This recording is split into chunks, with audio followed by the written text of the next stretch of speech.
Hosted by Mike, the Big Cheese.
Welcome back to the Heavy Metal Mayhem Radio Show. It is Sunday, 7/10/2022. We got a great show for everybody tonight. Cody Souza from Hatriot is our guest. We'll get to the news, a lot of music right there. Venom, the real Venom, the classic Venom with In League with Satan. I've spoke about this a million times before. I love Venom Inc. I wish they would have stood as Empire of Evil. I'm tired of these bands playing off of names of bands they were once in. Granted, Mantis was a founding member of Venom, and Tony Dolan joined the band later on after Kronos parted ways with the band. But I'm just tired of it. Now we have, I think it's Left to Death. You have Rick Ross and Terry Butler out there doing, the whole death thing now, playing off the logo and everything else. And I just don't get it. I mean, I don't know. It's probably just me. I mean, you see videos of these shows and the places are really, there's good sized crowds and people going crazy. I don't know if it's just because there's that many diehard Death fans or Venom fans or fans of these bands that they don't care who's playing up there, who's doing it. They just want to see it. Or these are people that weren't alive and old enough in the 80s to go to shows when the original versions of these bands were playing. I really have no idea. I couldn't tell you, to be honest, but I just don't get it. Especially with that band. All right, granted, Rick Ross was an original member of Death, but he was only with the band for about a year in the beginning when they made a couple of demo tapes. Then he disappeared. He was back in there for 2 years during the first record. Terry Butler was in a couple of years later on like the second or third record, I believe. So, I mean, I don't know. I just don't get it. I know I talk about this all the time, but it bothers me. It kind of dilutes, the validity of metal in my opinion, but that's just me. All right, we're going to keep the music going here. We'll talk to Cody in about a half hour or so. How about some classic Agent Steel? Actually, I don't think I've ever played anything off that last record that came out, but maybe we'll do that in a couple of weeks. But Let It Be Done, The Day at Guyana.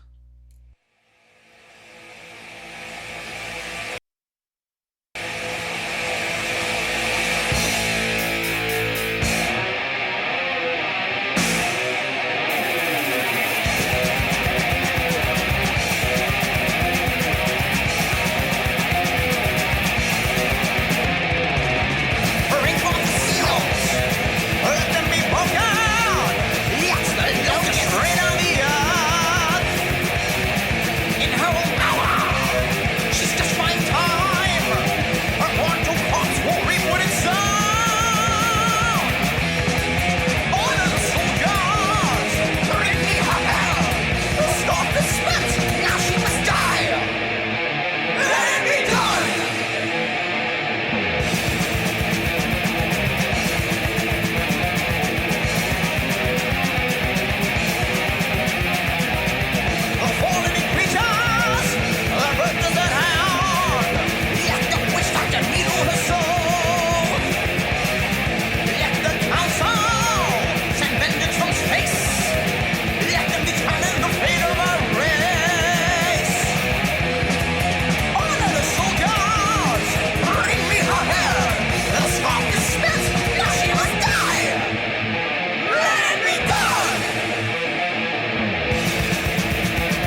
Some classic old school Jaguar. That comes off the single Axe Crazy. I believe it was 1982. I believe they had one single the year before that with Backstreet Woman. Right before that classic Power Games record came out in 1983. All of those singles and the album and everything after that, for a couple of years anyway, featured Paul Merrill on vocals. The band's last record was Metal X back in 2014, I believe. So it's been about 8 years since we've got a record from the band. I don't see anything happening this year. You never know, but Gary's got a new singer in the band. I believe his name is Thomas or Tomas, something I don't recall. So maybe they're working on new material with him right now. And it's a pretty much whole new lineup outside of Nathan Cox on drums, who was with the band when they reformed in the 90s to 2009 and then back again a year or two later. But it's basically just Gary on guitar, Gary Pepper on guitar as the only original member of the group. So hopefully 2023 we'll get some brand new Jaguar. All right, how about we do a little Icy Steel, Ritual of the Wizard.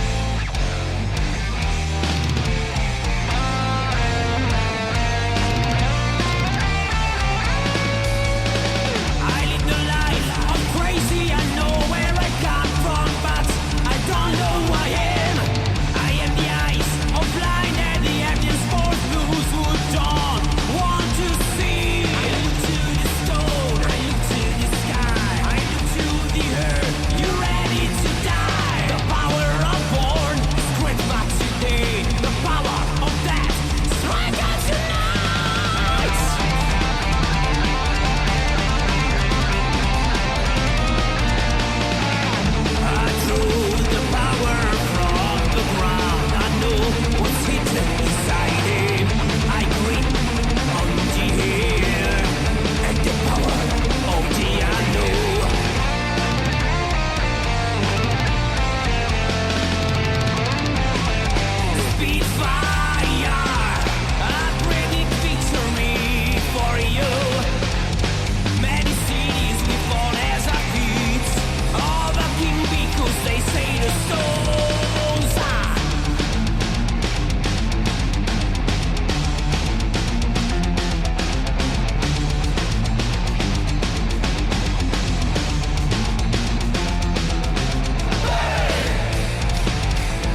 if you throw me in, it's alright.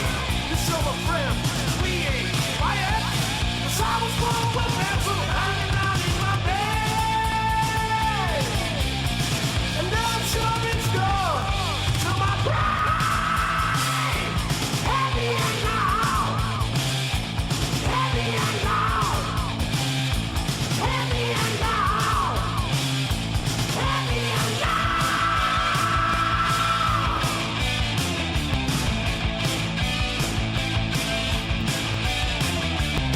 Now it's right and the mental pounding high. 'Cause we all know without we won't survive. It's been a hard week at the fucking job. Now we're gonna head back till we drop. Got our own style, wanna be free. When answer this, some will disagree. That's okay, just leave us alone. We got our music, that's our home. 'Cause I was born with mental hanging out in my brain. And now I'm sure it's gone to my brain. Heavy and loud. Heavy and loud. Heavy and loud. Heavy and loud.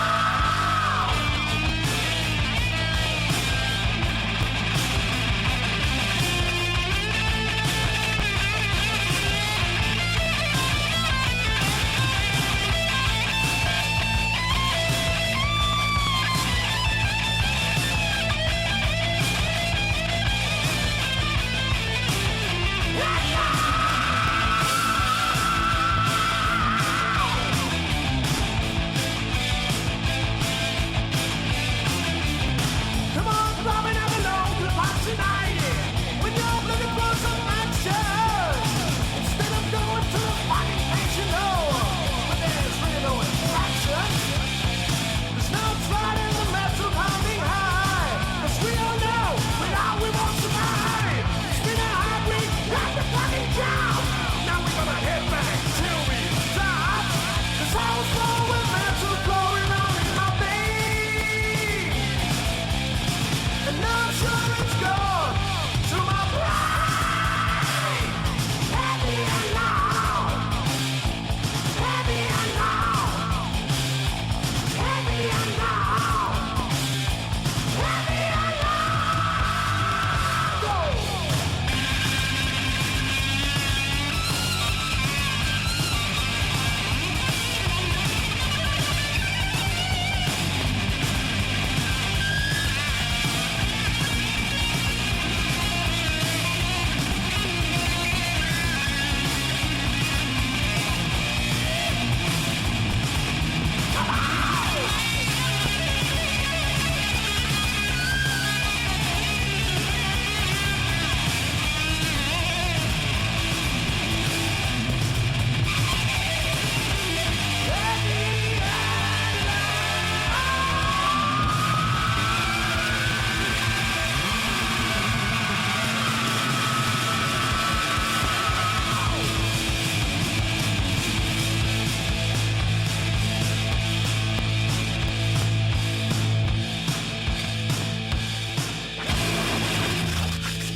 Maltese Falcon with Heavy and Loud. One of the earlier demo tapes that I actually bought from a band that I saw in a magazine. I remember it was Jackhammer, Enforcer, Anger, and Maltese Falcon. I bought all four of those demos at one time. I had them mail ordered.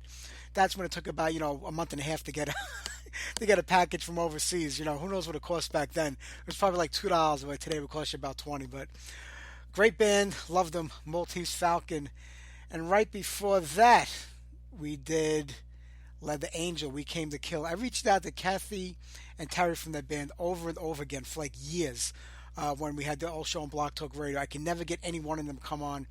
Terry's too busy playing golf and going to mass every Sunday, so I couldn't get her on them. I'm going to try one more time. I would love to have one of the girls from that band on the show to talk to them. And right before that, Icy Steel, Ritual of the Wizard, a band out of Italy where my ancestors come from Sardinia.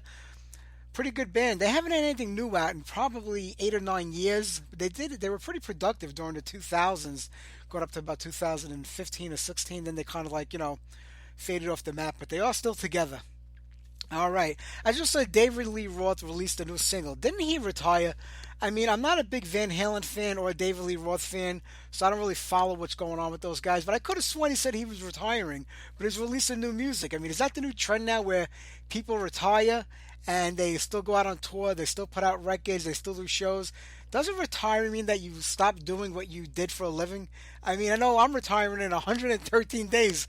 I'm counting down. I don't plan on ever picking up a shovel or walking with a contractor or paying a bill ever again. So I just don't get it. But, that's me. All right, let's do, you know what? We'll do one more set of music. Then we'll talk to Cody Souza from Hatriot. Ronnie James Dio would have been 80 years old today. Unbelievable. I mean, if he was still alive, God forbid he didn't pass away, do you think he would still be performing at 80 years old? He was in good shape. His voice was holding up all those years ago. But would he still be out there doing it at 80? I don't know. I'd be curious to find out, right? But let's do one of my all-time favorite songs by him. We're going back to Rainbow Rising, Stargazer. Till today, this song still gives me goosebumps and the hair on my arms stand up when I hear it. Here you go.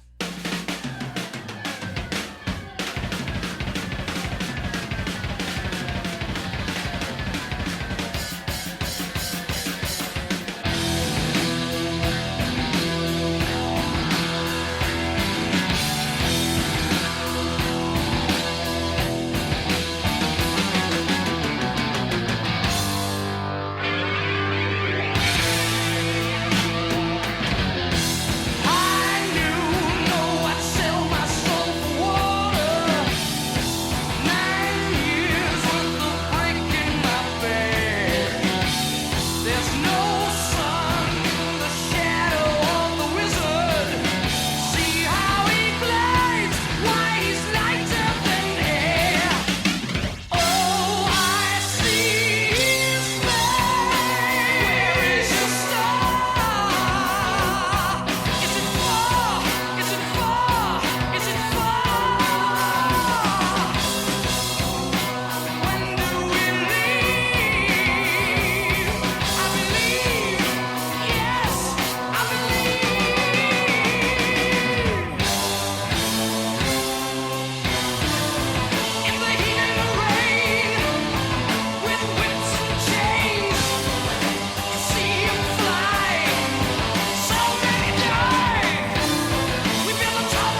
The boy looks up, the sky is blue, the sun's so warm.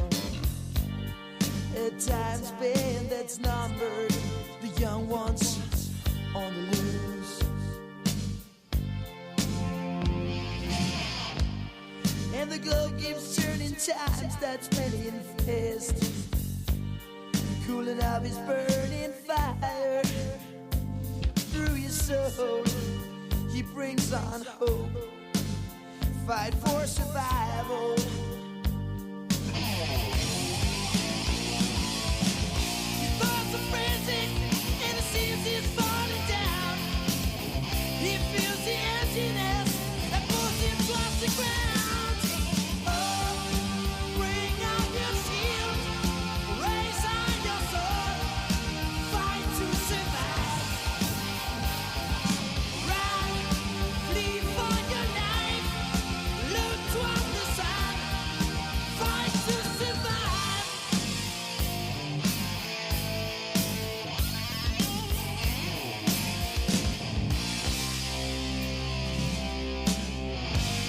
As you walk along the shore, your thoughts run by. The questions are your empty thoughts stored deep inside.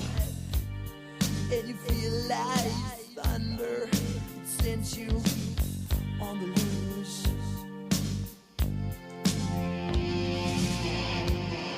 As the time keeps going, lives fly by fast. Then you feel you're growing tired.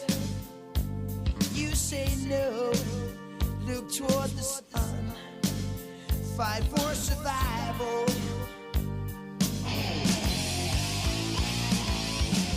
You brought the frantic, and the seas is falling down.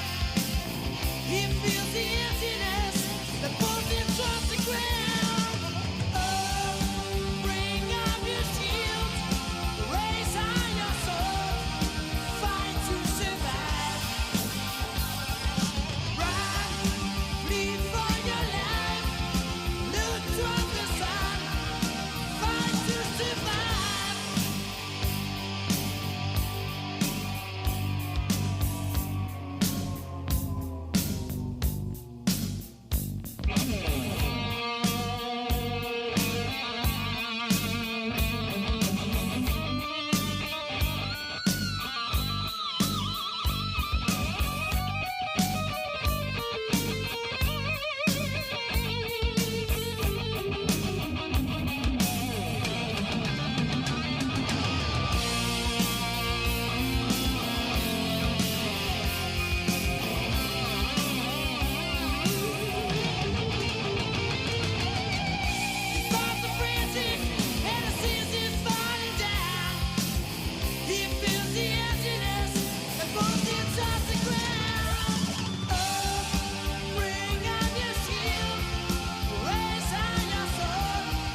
Torch, Beyond the Threshold of Pain. The band just released a live record that they recorded about a year ago.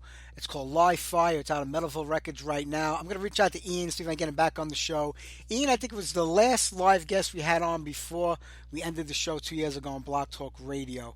I've had him on a couple of times, and I love talking to Ian.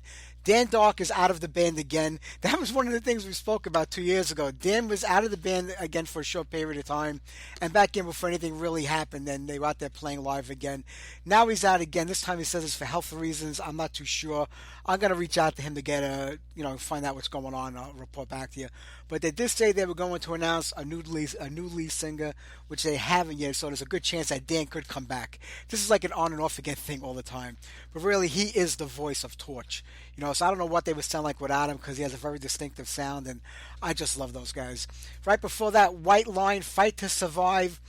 I love that first record, even though I honestly wasn't crazy about it when it first came out because I saw White Line multiple times, before they had any records out when they played at Lemoore. They were like one of the house bands there. Anytime they played, the place was packed and sold out, mostly because of Mike Tramp. The girls went crazy for him back in the day. But they were so intense live. They were so powerful. And when the record came out, it was very polished, very commercial sounding. They were going in a different direction. If you heard those songs live, and maybe one day I'll try to transfer some of the live cassettes I have that are still in good shape and play you like a back-to-back version of the two songs to show you what they sounded like. They were a much heavier, faster, and intense band live. So I was a little disappointed when the record came out, but after I heard the stuff they put out after that, I became a real big fan of the first record really quick after that. So there you go. All right, let's get on a Hatriot song, and then we will talk to Cody right after that. So sit down, sit back, and I'll be back with you in about 20 minutes.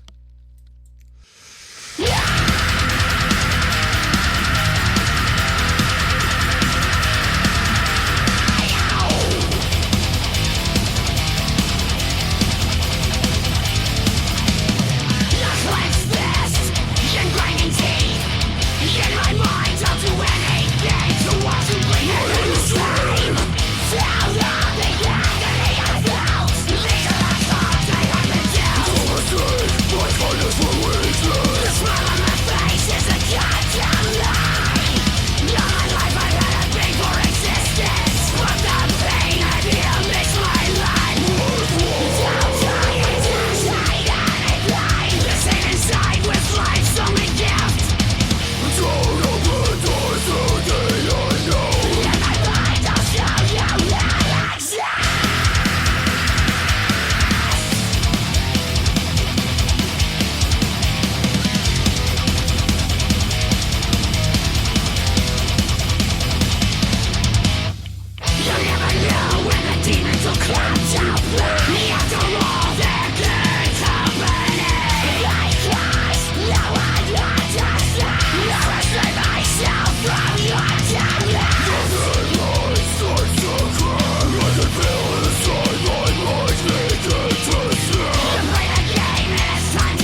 Mike, how's it going? Good, Cody. How are you today?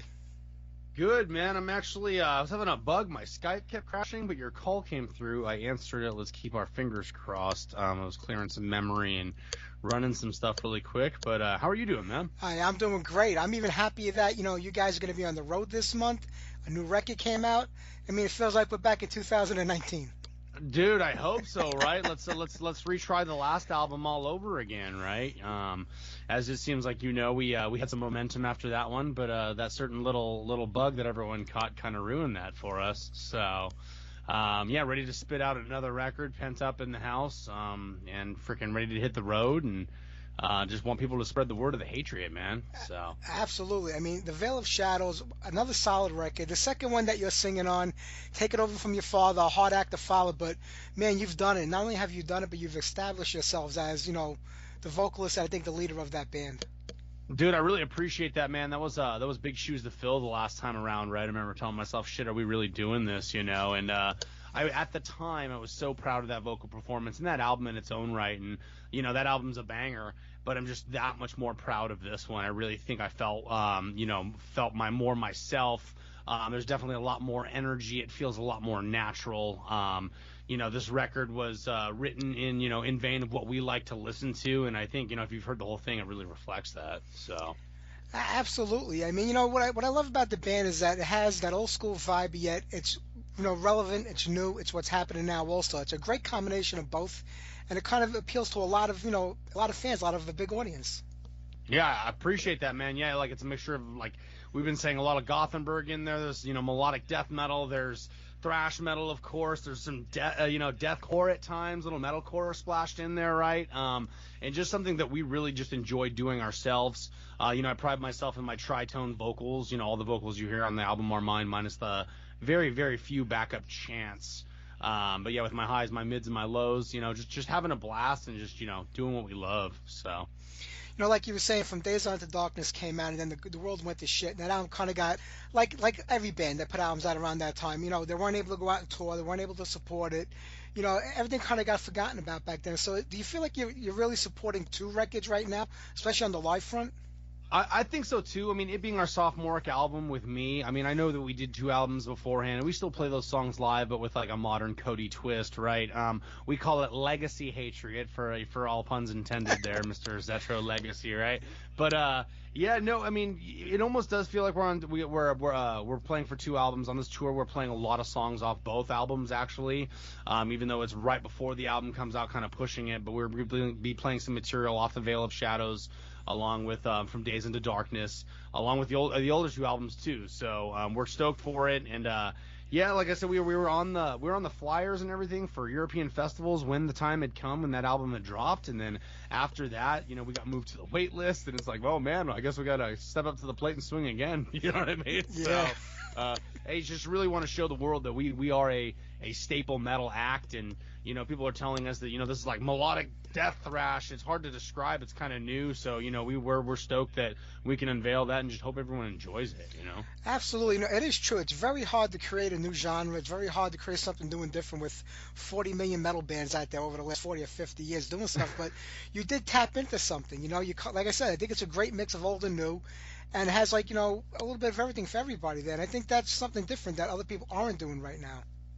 Yeah, I mean, like I said, there's a lot of the new wave, thrashers that came up and stuff, and we love what they did. But just ultimately, obsessively, because I don't know, I listen to my own material, but I listen to it and actually enjoy it as I go through it. Right? It's something that I'd throw the Black Dahlia Murder on next, which is close to it, or I'd throw Kill Switch on that would be kind of close to it, or whatever. Right? Throw one of the Gothenburg bands, In Flames. This album's very In Flames-esque at times, So, but still, you hear my brother Tom Hunting in the back the whole time, thrash beating it up, So he's thrown some blasts and stuff in there, and he's definitely stepped his game up for this album too. He's been working with Alex Bent of Trivium, doing lessons of ex-Hatriot, right? Our original drummer.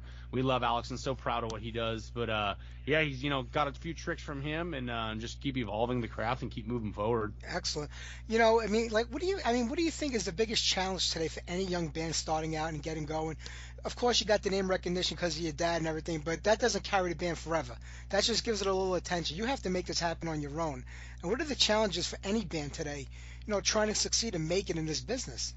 Yeah, I mean, it's really rising above the mucky muck. And like you said, like Pops is, and Pops being part of the band and Pops being who he is, definitely sheds a few eyeballs our way, but nothing has been handed, man. We are still looking to solidify agents in Europe and America. You know what I mean? We are still working up the ladder as any organic band would. And, I think a lot of the problems lately, that I've seen throughout the scene, and Hatriot been going 12 years now, would be just longevity, man. You got to stick with it. One year Tiago, who actually did our record, does Testament, does, the Bigs, Machine Head. He's like, man, it's just longevity. You got to wait for the old guys to put it down and just be ready and keep doing your thing and step up to the next. I also think, in this day and age, which we're pretty good at it, is, but a lot of bands are suffer, I think, is content.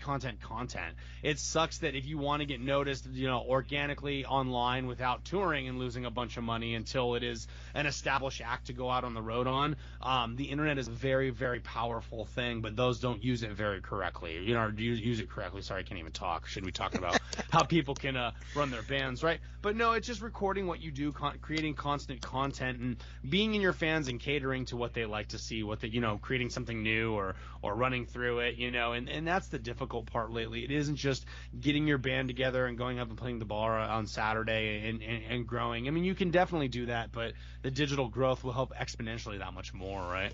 Yeah, I mean, when you said 12 years, I can't believe it's that long already. I mean, I've had your father on my show dozens of times over the last 15 years, and he sent me this demo when it first came out. I was like, wow. And now you're saying 12 years. I'm like, holy crap, I can't believe it's that long already. You're really not a new band anymore. You're not you're established. But like you said, with social media, 12 years ago, I mean, we had Facebook, we had Twitter, we had all these things. They weren't maybe as MySpace was still relevant, MySpace, I think, that's right, yeah.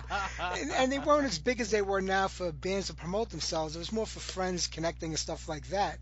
Yeah. I mean, is social media really the only outlet today for bands outside of going out and playing live? Because nobody's putting flyers up on telephone poles anymore. I see Mordred, they got a lot more active, and they've been flyering the Bay Area, and I love their, them getting after it. Not many people do that, so they're bringing a lesson back from the 80s, which is awesome to see. But really, it's sadly, I mean, that's kind of where it's at lately, right? Get viral doing something or stay consistent and grow a fan base, Like I tell people when Pops or whatever, even the solo guitar guy that just plays covers at the bar for tips on Fridays, right? You can do that every day of the week if you create a Twitch channel, right? You can go up there and digitally have an audience of the world instead of 12 dudes at a bar. And you tell me how fast your brand will grow exponentially, right? You know what I mean? So, like I said, it's almost a necessary evil, but it just embrace the times and roll with it. It's not going to go anywhere. You know what I mean? So. No, that's true. But is it still more important to get people in the seats in the theaters when you're out there playing? Is that priority number one? I mean, definitely. We want the live show is what we do this for, right? Obviously, the record and the live show, both sides of the coin. We pride ourselves in Hatriot that we have scrims, we have backdrops, on this tour we're going to bring in out. We have our own lighting rig that's floor mounted, right? So even though we're not in big theaters where you can hang things, we still have a light guy on the side of the stage. We still try to put on a show, right? Also, bands, you see they go up there and just kind of do their thing and get off stage. I mean, if you're going to talk more about the live aspect side, I think newer bands, be sure you guys put on a show, right? The music is one thing, but entertaining is another, right? So other things newer bands can work on that, I'm still learning every single day. You know what I mean? I'm getting better and better. Watching Pops, Monkey See, Monkey Do, watching Rob Flynn, watching Chuck Billy, so... but to name a few. Did you have any choice in life but being in a metal band or being in a metal band? Oh fuck, right? Well, that's where I was destined to, and it kind of like all folds with a Hatriot revamp, man. Like I think that one thing we had as musicians was I'd seen my dad's trials and tribulations as far as getting kicked out of his band twice, that he was in, and starting new bands and having to go work for the union and everything. And I think one blessing I had was not necessarily my father was a rich man or the most famous, but to learn, his mistakes and what he taught me moving forward, right? So it was good that I wish Hatriot could be as dedicated as we are now after our kind of little rebrand as we did right out the gate, but it allowed me to buy a home, get married, marry someone that understands what me and my father and my brother, what we want to do for a living, right? And a lot of those things can come to bite musicians later on in the ass, right? They have no retirement established, they have no housing set up, right? I own a house, I have a retirement, I own my car. I've set my bills up pretty low to where now I have a job that allows me to tour. I actually stepped down from my career, and we're pursuing Hatriot full time. So, it was always destined for me to do this, but I took the long route because ultimately, there's fail safes, and I won't ruin my life trying to do this if it does not take off. You know what I mean? Sure. I mean, when you go back to the 70s and 80s when, record companies were king and, bands got signed to $1 million contracts, put out records, you kind of throw your stuff into a van and you lived out of it. You weren't worried about working or having a job. You had to go all in. That was the only way to do it. But over the last 30 years, a lot has changed in the music business. It's not what it was 30 years ago. So you kind of have to play both ends of the field. But like I said, is it difficult? I mean, you just started doing it now where you say, I'm comfortable with what I have going on and I can dedicate more time to the band. But a lot of people can't do that. Yeah, it is difficult, man. It was to the point where, not to flash numbers, I was a general foreman in air conditioning for the union, and I had to put that down, and it was over $150,000 a year, right, to go work at my uncle's lumber mill as the head maintenance tech. Right now, I'm no longer doing fan blades, but saw blades.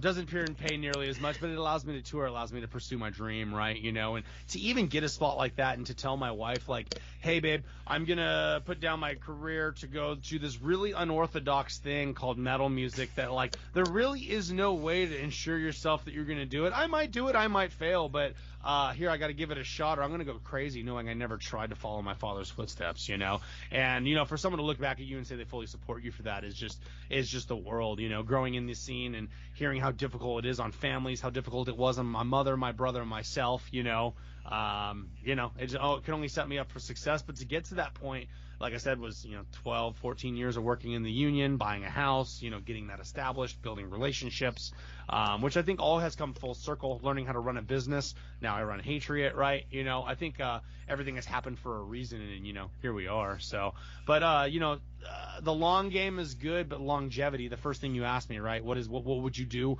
Longevity, stick with it, but make sure you're setting yourself up for success. Don't hang yourself, Yeah, being that you come from a musical family, I feel like it's been in the music business. I mean, what do you think is the most important lesson that you've learned from watching your father, being in this business, whether it was good or bad? Oh man, most important lesson I've learned: don't believe it until the wheels are rolling. I've been told so many tours that Hatriot's gonna be on, Exodus is gonna be on, right? Just rumblings from under the scenes, and that never ever end up happening, right? And it's part of the business. Everyone's got to make money and all this and all that. I don't know, just stick with it, be humble. Practice. I don't know. It takes time. Be patient, right? Don't go at it as hard as you can for 7 months and then give up, right? That's not good. Don't only be posting and trying to be a band when you're on tour, when you're playing shows. That's also hard, right? And say algorithms allow that, right? You got to continuously do it over and over. So, I mean, countless lessons, Mike. It's all, but everyone has their own road and tribulation. I'm not there yet. We want to be one of those logos up at the top, inspiring others and being a staple piece of what we love to hear, man. So. Any musician puts their heart and soul to everything that they do, and you can hear it in all your music. I mean, you have to have a really thick skin in this business because, there are going to be people that don't like what you're doing. And there's a kind way of saying it. Well, Hatriot's not my cup of tea, but, they're doing what they do. Then there's people that are just vicious for the sake of being vicious. I mean, is it hard to overlook some of that stuff? Dude, you know what? I'm gonna say if growing up as a musician's son had two bonuses, that would be one of them too. Is I always watched my dad go to Blabbermouth and we'd find the haters together and we'd laugh at them. So like we almost like, I don't know, you can't take the good if you can't take the bad. So either don't look online if you can't take the criticism, or like, oh, he's calling me a fat ass and I have no talent and I'm just my dad's son. What a fucking troll, right? You know what I mean? Like, I mean, people are, people are cowards. They're going to hide behind that keyboard or whatnot, right? Or they're going to be like the Europeans, brutally honest. They're just going to tell you how they feel, and it's like, it is what it is, right? You're not going to be everyone's cup of tea, and you have to understand that. So I think just watching the hate from Blabbermouth over the years to my pops, either good or bad, has definitely made me callous to when I get some hate mail here or there. But this new generation we're kind of going in, it seems like a lot of that is going away. Wouldn't you say? I think so. I mean, I'm glad for that. I mean, everybody has an opinion, and you have the right to say it. But there is a way of saying it. You don't have to be vicious. Like I said, the Europeans come right out and tell you. They don't hide around. They don't beat around the bush. They don't type it. They just tell you. Where we hide behind things. I think that's cowardly. If you don't like the band, I'm not saying you guys directly, but just say, I'm not. Totally. It's not for me. You know, Yeah, like those guys rock, but I just don't get it personally, right? There's nothing Yeah. wrong with that, you know what I mean? Like that's cool. Hey, it doesn't tickle my fancy. Let me give it a few more tries, right? But like, yeah, to me, like, oh, they fucking suck, and you know this and all that. And it's like, dude, there's no need for any of that because every band is good to somebody. It's you know, love is in the eye of the beholder, right? Same goes with music. So, you know, to each their own. You know, the first time you get up on stage and you play live in the band, I mean, what is your reaction after the first song? Do you get on the stage saying, "Are they gonna like us? Are we gonna win them over?" Then you hear that reaction from the crowd when you're done playing that first song. Oh yeah. Does that just turn things around no matter what mood you in before you got on stage? Yeah, it feeds it well, right? But like one thing, like I was saying earlier with performing, is you just got to go up there and do you, man. If there's 5 people, if there's 25 people, if there's 25,000, right? Just go up there and do you. Don't let there be a difference, right? And especially those nights where there is less people, it's like a practice, right, at that point. But yeah, when they do, obviously reception is good. When you see big mosh pits and stuff, I mean, it brings it that much more to life, right? But you know, always going up there and just fulfilling your act and you know, performing the music you love is important too. True. I mean, you know, I'm in New York, you're in California. We were two places that were like locked down under draconian measures for the last 2 years. I know, right? I mean, how's the club scene? How has it survived that where you guys are? I mean, is it still vibrant? Are places still open like they used to be? Right. Well, like, as you alluded to earlier, how hard it is to be a musician nowadays, let alone a California or New York musician, how expensive freaking rent is, right, on top of that. But, yeah, a lot of venues closed. I'd say 2/3 of venues closed here in the Bay Area. Some survived and stuck through, and a few new ones arose, right, you know, within Rubble. You know, there's construction, so a few got revamped. So it's existent. You know, we're lucky that the California Bay Area has a music scene, you know what I mean? We're lucky that pretty much every Friday or Saturday night I can go to a local show if I wanted to at one of the venues within 50 miles in either direction, you know what I mean? So, you know, we're blessed for that. But yeah, definitely did take a hit for sure. You know, a lot of bands took hits too. There's still many professional bands, not even mention our local scene, that I haven't heard a peep from, you know? Yeah, it's been really tough. I think this was probably the most devastated industry, in my opinion. You know, from the clubs to the bands, anything in the music, it was just they forgot all about it, like they didn't matter, and that killed me. You know, because music is life to me. It's everything. I mean, it can affect you in a million different ways. Yeah, I really wish our government would do something like the Europeans, where they help in keeping the art alive and you know putting on festivals and you know making it a more known thing. But until then, I guess we have Europe to live vicariously through, right? Absolutely. Well, like we mentioned earlier, good news is you're hitting the road. I think right after the 4th of July, you're going out with Ex Mortis. Yeah, Ex Mortis and Silver Talon, dude, we're stoked. It'll be a full left U.S. because not really a West Coast. We're going in the middle and cutting over. So 14-day run. All major cities on the left side of the U.S. pretty much, and it's gonna be awesome, man. There's so many fans for so long. I've been saying, come here, come there, come here, you know, and we're gonna meet all those friends that we never got to meet. Like I said, I hope that we can make some friends along the way as far as the business goes and be a more staple touring piece. We want to show the world that we get it. We're gonna be bringing, like I said, a light show. It's gonna be fun, man. So. I know I'm a little too far away from the closest show, but I'm hoping now that things are picking up again. And here in New York, we got a lot of great clubs that have reopened and new ones starting to open. Hopefully, we'll be able to get this show over here to this side. It would be great to see you guys live. Definitely in some talks with some people doing that East Coaster. Like I said, it's going to be a lot easier when I can get an agent to help me out with those kind of things, right? So there has been some few talks. I will definitely be in contact with you if I get up in the area, my friend. That sounds great. Hey, Cody, I'm not going to keep you, man. I know you got a whole bunch of these things to do today, but The Veil of Shadow, I think it's your best record to date, and that's saying a lot considering how great the other 3 were. Just keep it going, man. Don't give up, and keep putting out new music. Mike, I appreciate you so much, man. Thank you for giving us a platform and a voice to get our art and our craft out there and help keep this thing we love alive, man. So you got it, buddy. You take care, Cody. Have a great night. I appreciate you, brother. Take care, my friend. Later. You too. Bye-bye.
Hatriot, Your Worst Enemy. That features Cody's dad, Steve Zetro Souza, on vocals. You know you've been doing things a long time when you're starting to interview the kids of guests on your show, and they've got their own bands for a very long time. Really nice guy, Cody. I wish the best for that band. Hey, next week we have... Who do we have next week? Peter Anderson from Alien Force is going to be on next week, so don't forget to tune in next Sunday night at 6 p.m. EST. And then we are going to wrap up the month with Emerald as our last guest. We're not going to be on the air the last Sunday of the month, the 31st. I am away on vacation that week, so we're getting all the metal we can right now. You know, I have to complain about something because that's pretty much all I do on the show. Last week they had an article about Vince Neil reading from a teleprompter during the show. So when he gets all the lyrics wrong, everybody complains that, he can't remember the lyrics to the songs. When he uses the teleprompter, I guess he's getting them right, because I really haven't seen a lot of footage from, the latest Motley Crue tour on the road. I saw like a few video clips of all the songs that he knows the words for, but I don't know like how he's doing with the rest of the shows. But, Rob Halford uses the teleprompter. Ozzy uses the teleprompter. There are quite a few other metal people doing. Getting off the metal, Bruce Springsteen uses one. Miley Cyrus. I get her using it. She doesn't write any music of her own, so she probably can't remember the lyrics. But these other people are in bands where they're supposed to be writing the songs themselves. Now, Bruce Dickinson went on a rant about a year ago about Rob Halford not remembering the words to Breaking the Law. How do you forget the words to that and other songs? And Ozzy is just out of it. He has been for years. So, I kind of see that. But, I don't get using the teleprompter either. When I go to see a band play a show live, I want to see the band in the moment perform, not having to concentrate on looking at the lyrics of a song that they wrote. Now, listen, Judas Priest have been playing the same 10 to 12 songs in the set for the last 30 or 40 years. Every now and then they're throwing one extra song. You should be able to remember the words to that one song when you're practicing. You know what I mean? The same thing with Ozzy. If you can't remember the words to fucking Iron Man, there's a problem. Maybe you shouldn't be doing this anymore. And the same thing with Vince Neil. He's been performing these songs for 30 years. You should know the words to the songs you wrote the lyrics for. You've been playing the same 10 to 12 hits over and over again. Listen, if I was an appliance repairman and I was doing my job for 30 years and you hired me to come fix your refrigerator, and I walked into the house and I had to take out the owner's manual to read on how to repair your refrigerator, I know I wouldn't feel too confident about you being there, happy about that. It's the same with a band on stage performing live. Dee Schneider says, I don't know what the big deal is, but, I also didn't do a lot of drugs or drink back in the day, so I can remember the words to my songs. So it was a half dig in a way, and I get what he's saying, but you should know the lyrics to your songs. A lot of bands and a lot of other rock stars, a lot of other musicians actually coming out defending him because they're probably doing the same thing or think it's acceptable to do that. And your whole job as a band is to write music and play the songs live. That's your job. That's what you get paid a lot of freaking money to do. You should remember the lyrics to Red Hot. It's basically Red Hot over and over again for 3 minutes. How do you forget the fucking lyrics to your songs? I don't get it. And it bothers me that bands have to... If you can't perform on stage and do your job, you just don't do it no more. Just stop doing it. I'm not going to go on and on about this. That's just... I think it's ridiculous that you have to use a teleprompter to remember the words to your songs. That's just how I feel. I know people feel differently. Maybe it goes back to my earlier rant about, all these makeshift bands that are coming out based on a band they were in for a short period of time. And they want to go out there, and you have these young people that never saw Motley Crue in the heyday. Maybe they became fans of Motley Crue after the movie on Netflix, so they never saw them during those 5 or 6 years that they were retired. So it's a big deal for them to go see them live. But you're not getting the real Motley Crue when you see them performing like that. You're not getting the real Poison. You're not getting the real bands. You're getting these makeshift do-good bands that have one member, no members, different members that weren't a part of any of the lineups that were famous. It's just ridiculous. This makes metal a joke to me, and that's what kills me, and I hate it because of that reason. All right, enough about that. Let's get back to the music. Let's do some Hades, Widow's Might.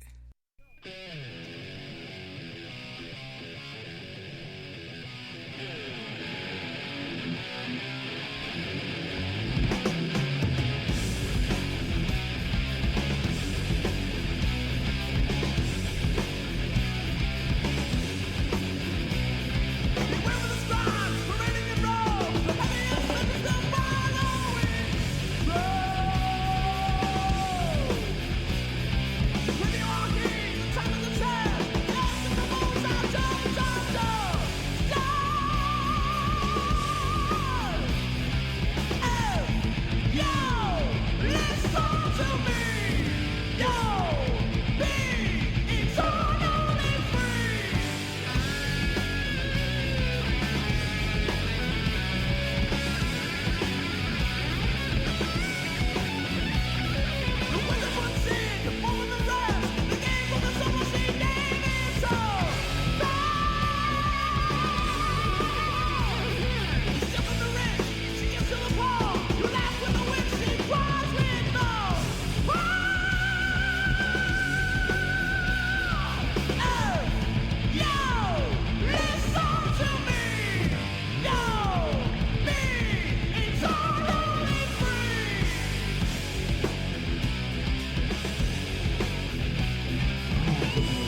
a piece of rotting meat.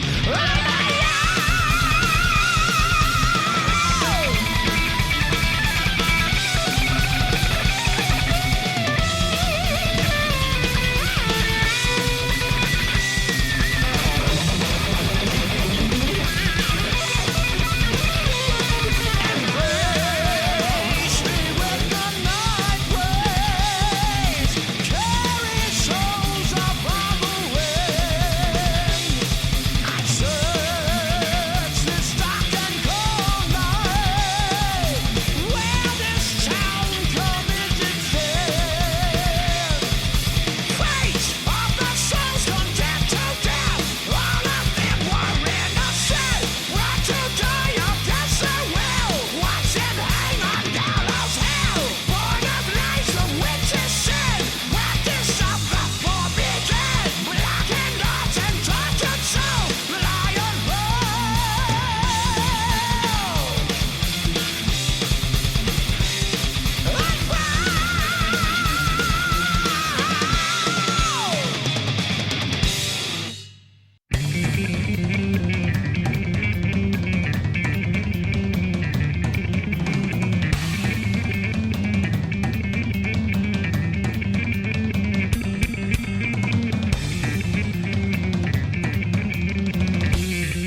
All right, a little set of Jersey metal there. We kind of sandwiching another band with some Alan Tecchio.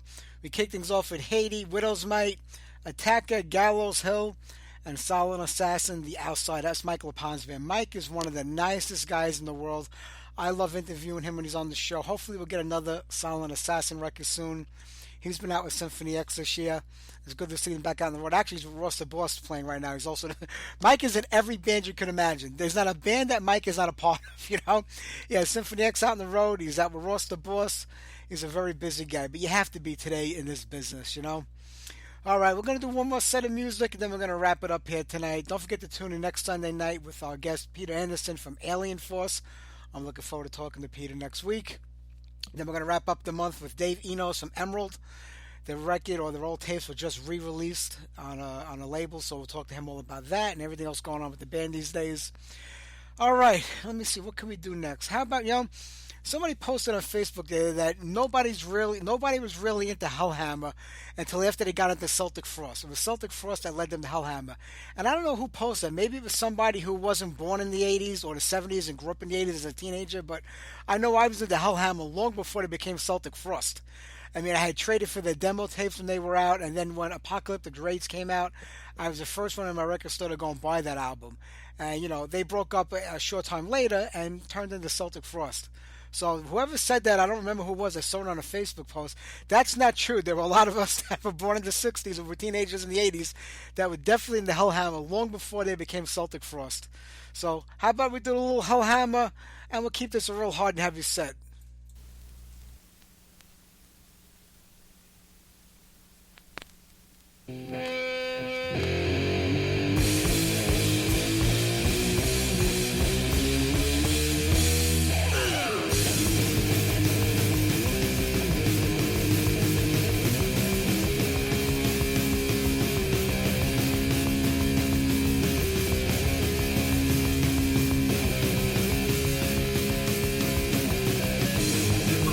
Butcher, hello for the beer.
You say I can't break it like I break you. You can never just die.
All right, have mercy with Death Watch. I want to thank my guest Cody Souza from Hatriot for being on tonight's show. I will see you guys next week. We're gonna wrap things up tonight. It was my granddaughter's 3rd birthday the other day, and every day is a rock and roll party in the streets with her. Here you go, Axe. Take care, everybody. Have a great week. I'll see you next Sunday.